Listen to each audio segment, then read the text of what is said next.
Hello friends, welcome to Pushpita's হেসেল। আজ আমি আপনাদের সামনে হাজির হয়েছি আরও একটি নতুন রেসিপির সঙ্গে।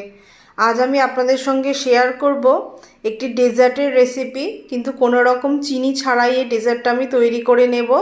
এর জন্য প্রথমেই আমার লাগছে অরিও বিস্কিট। এখানে আমি 5 প্যাকেট অরিও বিস্কিট নিয়ে এবার প্যাকেট থেকে এগুলোকে একটি প্লেটের মধ্যে নিয়ে নেব। নিয়ে আমি বিস্কিটগুলোকে একটি পাত্রে রাখবো এবং একটি ছুরির সাহায্যে ওর থেকে ক্রিমগুলো আলাদা করে আরেকটি পাত্রের মধ্যে নিয়ে নিচ্ছি। একইভাবে সবগুলো ক্রিম আমি বের করে নেব। দেখুন, সবটাই আমার আলাদা করে নেওয়া হয়ে গেছে। এবার একটি মিক্সিং জারের মধ্যে আমি বিস্কিটগুলোকে দিয়ে দিচ্ছি। দিয়ে আমি এটাকে খুব ভালোভাবে গুঁড়ো করে নেব। দেখুন, বিস্কিটগুলো আমার গুঁড়ো করে নেওয়া হয়ে গেছে। এবার একটি পাত্রে এটাকে আমি ঢেলে নিচ্ছি। নিয়ে আমি এর মধ্যে 3 চামচ বাটার দিয়ে দিচ্ছি। দিয়ে আমি বাটারটা এর মধ্যে ভালোভাবে মাখিয়ে নিলাম। নিয়ে এবার এটাকে আমি সরিয়ে রেখে দেব। এবার যেই পাত্রটির মধ্যে আমি ক্রিম নিয়েছিলাম তার মধ্যে আমি 1 কাপের মতো দুধ দিয়ে দিচ্ছি।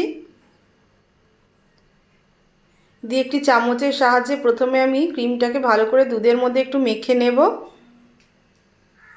নিয়ে তারপরে একটি ব্লেন্ডারের সাহায্যে ভালো করে ব্লেন্ড করে আমি ক্রিম তৈরি করে নেব।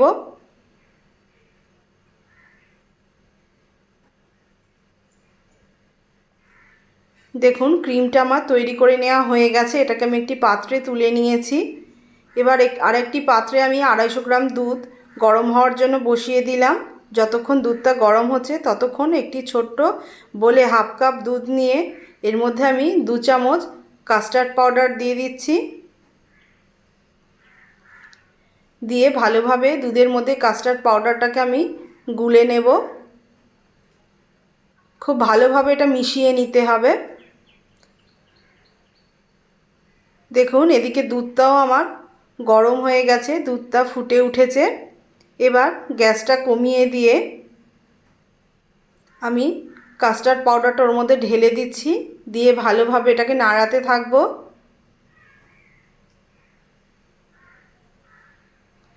3 থেকে 4 মিনিট এটাকে ভালোভাবে নাড়িয়ে নিতে হবে।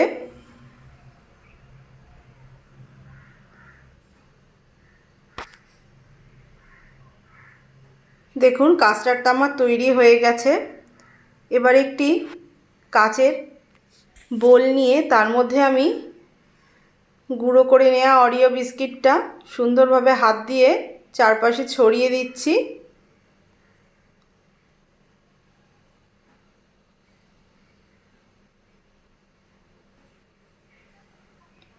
দিয়ে হাতের সাহায্যে একটু চেপে চেপে দেব। তারপরে এর ওপর দিয়ে আমি করে রাখা কাস্টার্ডটা দিয়ে দিচ্ছি।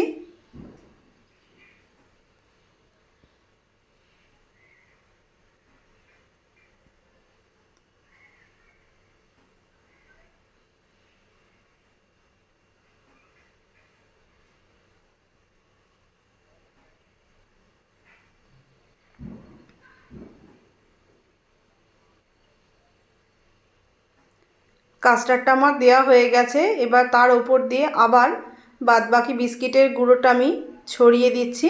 দিয়ে আস্তে আস্তে ওর ওপর দিয়ে আমি পাতিয়ে দেব।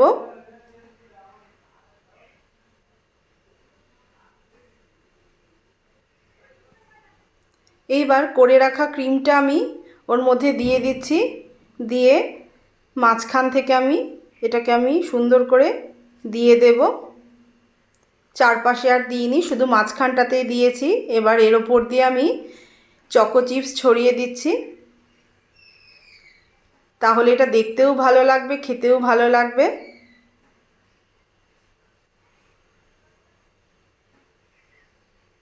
দেখুন, এটা আমার পুরোপুরি তৈরি করা হয়ে গেছে। এবার আমি এটা ফ্রিজে 4 থেকে 5 ঘন্টা রেখে দেব। 4 থেকে 5 ঘন্টা রেখে দেওয়ার পর এটা আমি ফ্রিজ থেকে বের করে নিয়েছি। নিয়ে দেখুন, সুন্দর চামচে কাটলে এটা উঠে আসছে, মানে ডেজার্টটা আমার পুরোপুরি তৈরি হয়ে গেছে। রেসিপিটি যদি ভালো লেগে থাকে অবশ্যই লাইক ও শেয়ার করতে ভুলবেন না।